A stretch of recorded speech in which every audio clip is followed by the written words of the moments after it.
ఎగువన కురుస్తున్న వర్షాలతో మహారాష్ట్ర ప్రాజెక్టుల నుంచి భారీగా వరద ప్రవాహం కొనసాగుతోంది. ప్రాణహిత నది ఉధృతంగా ప్రవహిస్తోంది. ప్రాణహిత నది పరివాహక ప్రాంతాల్లో 13 గ్రామాలు జలదిగ్బంధమయ్యాయి.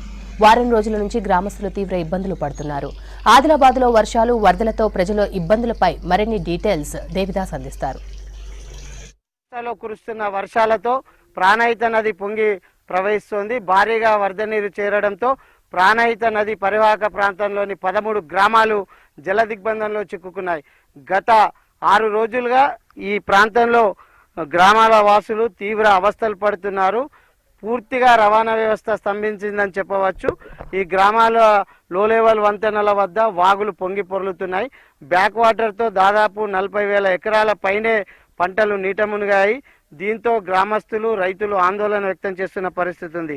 8 రోజులుగా తాము అవస్థలు పడుతున్నా అధికారులు మాత్రం పట్టించుకోవడం లేదని ఆవేదన వ్యక్తం చేస్తున్నారు గ్రామస్తులు. ఈ ప్రాణహిత నది పరివాహక ప్రాంతంలోని తిక్కలపల్లి, భీమారం, తలాయి, గెడ్డవాగు, అందారంపల్లి, పాత సోమిని, ఇప్పలగూడ, బండలగూడ ఈ గ్రామస్తులు తీవ్ర అవస్థలు పడుతున్నారు. దాదాపు ప్రతి గ్రామంలో 1200 నుంచి 1600 మంది జనాభా నివసిస్తుంది. ఓవరాల్గా చూస్తే ఈ దాదాపు 10,000 మంది జనాభా నివసిస్తున్న పరిస్థితి ఉంది. ఇక్కడ రాకపోకలు నిలిచిపోవడంతో పూర్తిగా నిత్యావసర వస్తువులు మొత్తం అయిపోయాయి. పాఠశాలలకు టీచర్లు రావడం లేదు. మొత్తం జనజీవనమే స్తంభించిందని చెప్పవచ్చు. ఈ ప్రాణహిత నది పరివాహక ప్రాంతంలోని గ్రామాల ప్రజలు మనతో ఉన్నారు. అన్న, చెప్పండి, ఈ సమస్య ఎప్పటి నుంచి ఉంది? ఈ 13 గ్రామాల ప్రజలు ఎలాంటి అవస్థలు పడుతున్నారు? 13 గ్రామాల ప్రజలు 8-10 రోజుల నుంచి అవస్థలు పడుతున్నారు.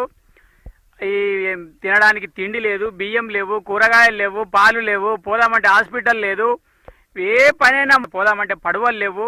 మాకు ఒక్క సమస్య కాదు, మా బతికే దుర్భరంగా ఉన్నది. కాబట్టి ఈ గవర్నమెంట్ వాళ్ళు ఎవరు రావట్లేదు, పోవట్లేదు, ఇంత ఇబ్బంది అవుతుంది మాకు. కాబట్టి ఇది ఎట్లా చేసి గవర్నమెంట్ వాళ్ళు వచ్చి మమ్మల్ని ఆదుకోవాలని సిఐ వచ్చిపోయిండు, అక్కడికి ఎస్ఐ వచ్చిపోయిండు.